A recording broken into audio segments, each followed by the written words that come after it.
खाता धारक जल्द ही यूपीआई और एटीएम की मदद से अपना पैसा पीएफ खाते से निकाल पाएंगे। सोर्सेज के मुताबिक इसी महीने यानी जून में सरकार ईपीएफओ पोर्टल में एक नया सॉफ्टवेयर इंस्टॉल करने जा रही है, जिसके बाद ये सुविधा शुरू हो जाएगी। हालांकि इसके लिए अलग से कोई एटीएम कार्ड नहीं जारी होगा। यूपीआई और एटीएम के जरिए पीएफ खाते से कैसे निकलेगा आपका पैसा, पूरी डिटेल बता रहे हैं आलोक प्रियदर्शी। कर्मचारी भविष्य निधि यानी ईपीएफओ के करीब 8 करोड़ सब्सक्राइबर के लिए अच्छी खबर है। अब वो अपने पीएफ का पैसा आसानी से यूपीआई और एटीएम कार्ड की मदद से विथड्रॉ कर पाएंगे। सीएनबीसी आवाज को सूत्रों से जानकारी मिली है कि ये सुविधा इसी महीने यानी कि जून के आखिर में शुरू हो सकती है। इसके लिए खाता धारक को अपने पीएफ से यूपीआई के जरिए अपने नॉर्मल बैंक अकाउंट में पैसे को ट्रांसफर कर सकते हैं। उसके बाद वो यूपीआई या एटीएम कार्ड के जरिए अपने पैसे को खर्च कर सकेंगे, बशर्ते उनका खाता केवाईसी अपडेटेड होने चाहिए। इसके लिए उन्हें अलग से कोई क्लेम करने की जरूरत नहीं होगी। सूत्रों ने यह भी बताया कि इसके लिए एक न्यूनतम और अधिकतम सीमा लगाई जाएगी। अधिकतम सीमा अपने पीएफ के जो फंड होगा उसका 75% मैक्सिमम हो सकता है और न्यूनतम सीमा तय की जा रही है, ये 2000 रुपये तक हो सकती है। इसके लिए सरकार जल्द ही ईपीएफओ के पोर्टल पर एक नया सॉफ्टवेयर इंस्टॉल करने जा रही है। उसके बाद इससे इस सुविधा का लाभ जो ईपीएफओ के खाता धारक हैं वो ले सकेंगे। और साइबर फ्रॉड के मामलों में अब तुरंत एक्शन और पैसे की वापसी का रास्ता खुल गया है। मुंबई साइबर पुलिस ने केंद्रीय गृह मंत्रालय के 2 नए डिजिटल पोर्टल एमआरएम और जीआरएम का इस्तेमाल करके 4 दिन में 85 पीड़ितों के करीब 11 लाख रुपए वापस करवाए हैं। सबसे बड़ी बात यह रही कि पीड़ितों को अपना पैसा वापस पाने के लिए किसी भी सरकारी दफ्तर के चक्कर नहीं काटने पड़े, ना ही कोई वकील रखना पड़ा और ना कोर्ट जाना पड़ा। मनी रिस्टोरेशन मॉड्यूल यानी एमआरएम पर धोखाधड़ी रिपोर्ट होते ही एक्शन शुरू हो जाता है और गोल्डन आवर में बैंकों के साथ कोऑर्डिनेट करके ठगी गई रकम को फ्रीज कर दिया जाता है और पीड़ित के बैंक खाते में पैसा वापस आ जाता है। वहीं ग्रीवेंस रिड्रेसल मैकेनिज्म यानी जीआरएम के तहत गलती से फ्रीज किए गए खाते अनफ्रीज किए जाते हैं। इसमें पुलिस, बैंक और पीड़ित पक्ष के बीच कोऑर्डिनेशन का सबसे बड़ा रोल है। और साइबर फ्रॉड का शिकार होने वाले आम लोग एमआरएम और जीआरएम का फायदा कैसे उठा सकते हैं और क्या इससे फ्रॉड पर रोक लगाने में भी मदद मिलेगी? इसी पर है आज का कंज्यूमर अड्डा। देखिए शाम 5:57 पर। और दिल्ली हाईकोर्ट में टेलीग्राम मामले की सुनवाई पूरी हो गई है। हाईकोर्ट ने इस मामले में फैसला सुरक्षित रख लिया है। क्या हुआ आज कोर्ट में, बताने के लिए असीम मनचंदा मौजूद हैं। बताया असीम। देखिए, सरकार ने टेलीग्राम के ऊपर अस्थायी तौर के ऊपर बैन लगा दिया था। इस बैन को दिल्ली हाईकोर्ट में टेलीग्राम ने चुनौती दी थी। आज जब इस पूरे मामले की सुनवाई हुई तो सबसे पहले टेलीग्राम ने अपना पक्ष रखा। टेलीग्राम ने कहा कि सरकार ने हमें जो भी निर्देश दिए थे हमने उनका पालन किया, लेकिन उसके बावजूद हमारे ऊपर बैन लगा दिया और हम पूरे एक देश के लिए अपने जो आर्किटेक्चर है सॉफ्टवेयर का उसके अंदर बदलाव नहीं कर सकते हैं। जबकि सरकार ने दलील दी कि ये इलीगल ट्रेड्स के लिए सबसे ज़्यादा पसंदीदा ऐप बन चुका है और इसके साथ साथ इसके जो भी बोट्स बनते हैं, वो एक आदमी एक बोट बनाता है, वो आगे चल के 40 बोट बन जाती हैं। अगर हम एक बोट को बैन करते हैं तो ऑटोमेटिकली दूसरी बोट बन करके तैयार हो जाती है। तो इसमें नाम का इस्तेमाल किया जाता है जबकि नंबर का इस्तेमाल किया जाना चाहिए। बाकी ऐप के मुकाबले ये पूरी तरह से अलग है। तो इसके ऊपर जो सुरक्षा एजेंसीज है उनको रोक लगाने में काफी परेशानी का सामना करना पड़ रहा है और उन्होंने ये भी कहा कि ये बैन पूरी तरह से अस्थायी है। हालांकि जो हाईकोर्ट है उसने एक सवाल पूछा, उसने कहा कि जो नीट के छात्र हैं उनकी सुविधा के लिए आपने पूरे 15 करोड़ यूजर्स के ऊपर रोक लगा दिया, तो क्या ये सही है? तो सारी दलीलें सुनने के बाद जो दिल्ली हाईकोर्ट है उसने अपना फैसला सुरक्षित रख लिया। सभी से कहा, स्टेक होल्डर से कहा कि आप अपना जो भी लिखित में देना आप हमको शाम के 7 बजे तक दे दीजिए। उसके बाद अब दिल्ली हाईकोर्ट बहुत जल्दी इसके ऊपर अपना फैसला सुना सकता है। ओके, शुक्रिया आपका असीम में डिटेल्स बताने के लिए। आगे बढ़ेंगे। गुजराती लोगों का शेयर बाजार से रिश्ता नया नहीं है, लेकिन अब अहमदाबाद में शेयर बाजार सिर्फ पोर्टफोलियो तक नहीं प्लेट तक पहुंच गया है। सोचिए, किसी कैफे में आपका स्वागत बुल और बेयर करे, खाने पीने की चीजों के दाम भी शेयरों की तरह ऊपर नीचे हो और हर तरफ मार्केट की ही चर्चा हो। चौंक गए ना? तो आइए आपको ले चलते हैं एक अनोखे स्टॉक मार्केट थीम कैफे में। दरवाजे पर बुल और बियर आपका स्वागत करें। ऊपर स्क्रीन पर इन्हीं बुल और बियर को कैफे चलाते हुए दिखाया जाए। अंदर कदम रखते ही बीएससी और एनएससी की झलक मिले। दीवारों पर रिस्क है तो इश्क है जैसे स्लोगन नजर आए तो एक पल के लिए लगेगा कि कहीं आप किसी ब्रोकिंग हाउस के डीलिंग रूम में तो नहीं आ गए। अहमदाबाद में ऐसा ही एक कैफे बाइटेक्स लोगों के बीच चर्चा का विषय बना हुआ है। यहाँ सिर्फ माहौल ही नहीं, मेन्यू भी पूरी तरह बाजार के अंदाज में चलता है। मेरे हस्बैंड शेर बाजार में है और उन्होंने मुझे बताया कि यहाँ पे शेर बाजार के थीम वाइज एक रेस्टोरेंट रिसेंटली ओपन हुआ है, तो वो बहुत ही अच्छा है। यहाँ पर आके ऐसा फील हो रहा है कि यहाँ पे हम स्टॉक मार्केट के प्लेटफॉर्म पे आ गए, ऐसा फीलिंग हो रहा है। यहाँ का फूड, यहाँ की थीम एकदम स्टॉक मार्केट में जैसा अपर सर्किट होता है, ऐसा फीलिंग आ रही है। इस कैफे में खाने पीने की चीजों के दाम भी शेयरों की तरह चलते हैं। किसी आइटम की डिमांड बढ़ी तो उसके भाव बढ़ जाते हैं और डिमांड घटी तो कीमतें फिसल जाती हैं। पहले 5% और फिर 10% का उतार चढ़ाव, यानी बाकायदा सर्किट भी लगता है। 100 रुपए के ऊपर की कीमत वाली चीजों में 20% तक का अपर या लोअर सर्किट देखने को मिलता है। ऑनलाइन सिस्टम के जरिए ग्राहक लाइव देख सकते हैं कि किस आइटम का भाव चढ़ रहा है और किसका गिर रहा है। दिलचस्प बात यह है कि डिमांड और सप्लाई में बड़ा बदलाव आने पर यहाँ मार्केट क्रैश जैसा अलर्ट भी दिखाई देता है। शायद यही वजह है कि ग्राहकों को ये अनोखा कॉन्सेप्ट खूब पसंद आ रहा है और अब कैफे मालिक ऐसी ही दूसरे कैफे खोलने की तैयारी में है। यहाँ का फूड तो बहुत ही अच्छा है, मस्ट ट्राई है। और ये जो थीम बेस्ड रेस्टोरेंट है शेयर मार्केट का, उसके हिसाब से अगर एक्चुअल में आपका पोर्टफोलियो रेड होगा तो यहाँ आके आपका मूड और आपका एपेटाइट दोनों ग्रीन हो जाएगा। पूरा अभी एनालिसिस किया, उसमें मुझे लगा कि यंगस्टर और आने वाली पीढ़ी पूरा स्टॉक एक्सचेंज के पीछे थोड़ा क्रेजी भी होते जा रहे हैं और उसको समझने की भी कोशिश कर रहे हैं। तो मैंने सोचा कि फूड के साथ इसको कोलैबोरेट करके ऐसा थीम बेस्ड कॉन्सेप्ट लाऊं कि जिसमें लोगों को फूड और स्टॉक एक्सचेंज दोनों का नॉलेज मिले। इस कैफे का हर कोना, हर दीवार शेयर बाजार की कहानी कहता है। बुल, बियर, चार्ट्स और मार्केट की भाषा यहाँ हर तरफ दिखाई देती है। और अगर शेयर बाजार की गिरावट में आपका मूड खराब कर दिया हो तो इस कैफे में आकर कम से कम माहौल में तो तेजी का एहसास जरूर मिल जाएगा। आबादी की तुलना में तो निवेशकों की संख्या अभी भी काफी कम है, लेकिन इस तरह की थीम अलग अलग फील्ड में आ जाए तो निश्चित तौर पर निवेशकों की संख्या में भी अपर सर्किट लग सकती है। केतन जोशी, अहमदाबाद।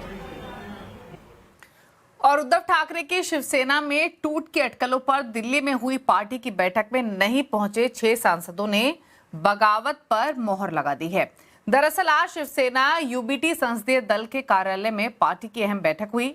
बैठक के लिए शिवसेना यूबीटी के मुख्य सचेतक अनिल देसाई ने व्हिप जारी कर सभी सांसदों को मौजूद रहने के लिए कहा था, लेकिन उद्धव ठाकरे को बड़ा झटका लगा। जिन बागियों पर सबकी नजर थी वो बैठक में पहुंचे ही नहीं।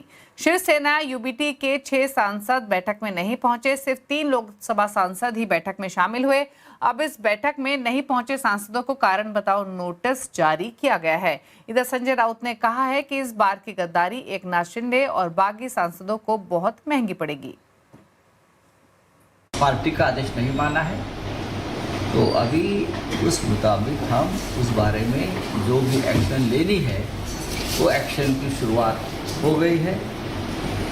उनको सौंपा दिया जाएगा, उनसे जवाब मांगा जाएगा और हम इस दिशा में जाएंगे कि उनकी सदस्यता रद्द। ये जो 5-6 जो गद्दार लोग हैं उनको भी अब हम चुप नहीं बैठने वाले, सुबह बताया हम लोगों ने।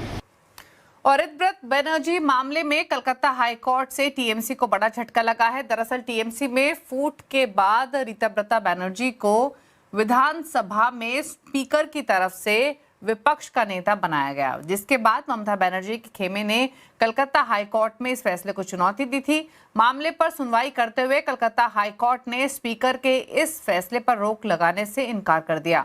कोर्ट का कहना है कि कोर्ट इस मामले में कोई हस्तक्षेप नहीं करेगी, ना ही कोई अंतरिम आदेश पारित करेगी। साथ ही कोर्ट ने सभी पक्षों को जवाब दाखिल करने के निर्देश दिए। मामले की अगली सुनवाई 28 जुलाई को होगी।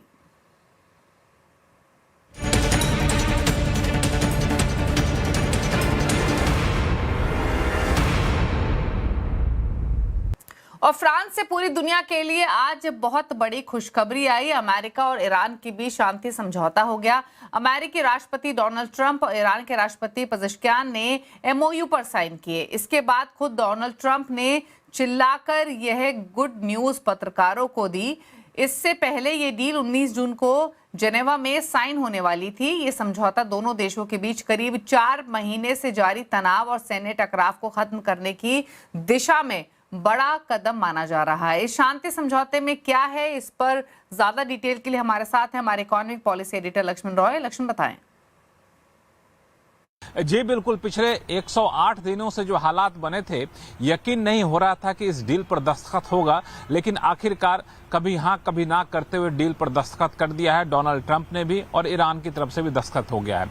जो 14 पॉइंट जिस पर दस्तखत किया गया है, वो जो 14 पॉइंट निकल कर आए हैं वो काफी महत्वपूर्ण है। अब उन सभी मुद्दों का समाधान यहाँ पर दिखा है जिन मुद्दों पर अब तक सहमति बन नहीं रही थी। सबसे पहली बात और सबसे महत्वपूर्ण बात कि सभी मोर्चे पर युद्ध खत्म करने का ऐलान किया गया है। इस डील में इस बात का जिक्र है और 14 पॉइंट में सबसे पहला पॉइंट यही है कि सभी मोर्चे पर युद्ध खत्म किया जाएगा। और सभी मोर्चे का जब बात की जा रही तो इसमें लेबनान भी शामिल है। जी हाँ, वही लेबनान जिस पर लगातार इजराइल की तरफ से हमला हो रहा था। अब वहां भी कोई युद्ध नहीं होगा, न तो लेबनान की तरफ से इजराइल पर कोई हमला होगा, न तो इजराइल लेबनान पर कोई हमला करेगा। ये 14 पॉइंट का सबसे महत्वपूर्ण पॉइंट है। दूसरी बात, परमाणु कार्यक्रम को लेकर काफी ज्यादा खींचतान थी। परमाणु कार्यक्रम के लिए यह है कि ईरान परमाणु हथियार नहीं रखेगा, इस बात पर सहमति बन गई है। और जो एनरिच यूरेनियम है, जो 60% से ज्यादा यूरेनियम है जिसके इस्तेमाल से परमाणु हथियार बनाया जा सकता है, वो यूरेनियम जो है फिलहाल ईरान के पास रहेगा, लेकिन उसको आगे वो नहीं बढ़ाएंगे और इसका समाधान आगे चलकर निकाला जाएगा। तो दूसरा महत्वपूर्ण बात। तीसरी चीज ये निकल कर आई थी कि स्टेट ऑफ हॉर्मुज का क्या होगा। तो स्टेट ऑफ हॉर्मुज पूरी तरह से खोल दिया जाएगा।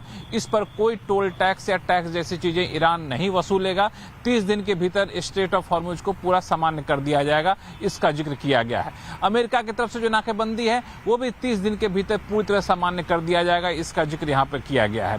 एक और चीज, ईरान के को जो नुकसान हुआ है उस नुकसान की भरपाई कौन करेगा, तो इसके लिए साफ तौर से कहा गया है कि 300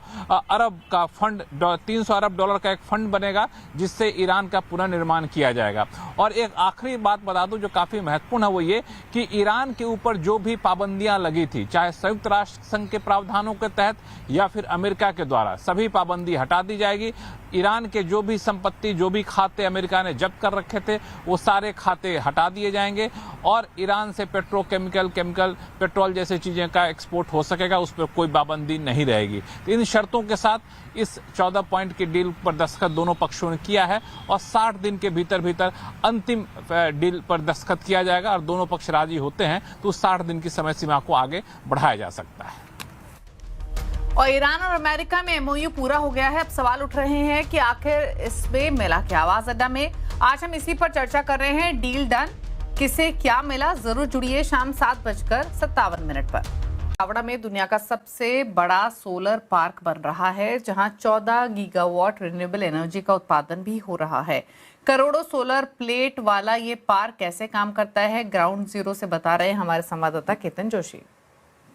अगर आपसे कोई पूछे कि दुनिया का रिन्यूएबल एनर्जी का नया ठिकाना क्या है, तो आप जवाब दे दीजिए कि वो है खावड़ा। जी हाँ, इस वक्त मैं खावड़ा में ही मौजूद हूँ और आप जहां तक नजर डालेंगे वहां सिर्फ और सिर्फ आपको सोलर पैनल ही नजर आएगी। गुजरात सरकार ने रिन्यूएबल एनर्जी प्रोजेक्ट के तहत यहाँ 760 स्क्वायर किलोमीटर की जो रण की जमीन है, मतलब यहाँ कुछ नहीं होता है, ऐसी जमीन को रिन्यूएबल एनर्जी के लिए आवंटित किया है। अभी यहाँ पर 13 गीगावाट रिन्यूएबल एनर्जी का उत्पादन होता है, जो 2029 तक 40 गीगावाट तक पहुंच जाएगा।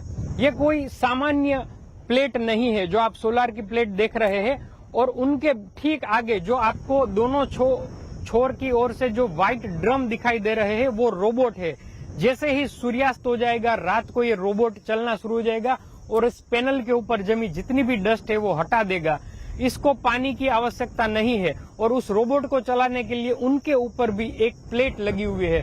मेरे ठीक पीछे आप कई सारी विंड मिल भी देख रहे हैं। ये विंड मिल भी हरित ऊर्जा का सबसे बड़ा साधन यहाँ बनने वाली है।